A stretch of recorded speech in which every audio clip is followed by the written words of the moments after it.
तो आज मैं आपके सामने एक नज़्म पेश करना चाहता हूँ जिसका उन्वान है आंगन। आंगन एक ऐसी नज़्म है जिसमें एक बच्ची अपने माँ से सवाल करती है। क्या सवाल करती है देखिएगा।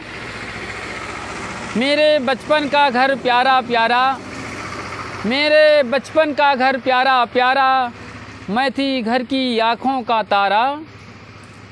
इधर उधर चलना वो घुटनों के बल, इधर उधर चलना वो घुटनों के बल, उठ के गिरना और फिर जाना फिसल।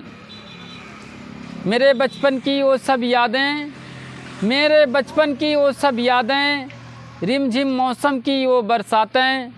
याद है मुझको वो घर का आंगन, याद है मुझको घर का वो आंगन, जिसकी धूल में खेलकर बीता बचपन। यहाँ से सवाल करती है बेटी अपनी माँ से। बेटी करती है माँ से सवाल अब, बेटी करती है माँ से सवाल अब, कैसे कर दिया है इस घर का हाल अब। जिस आंगन में खेल कूद कर मैं बड़ी हुई, जिस आंगन में खेल कूद कर मैं बड़ी हुई, उसी आंगन में आज दीवार क्यों खड़ी हुई, उसी आंगन में आज दीवार क्यों खड़ी हुई।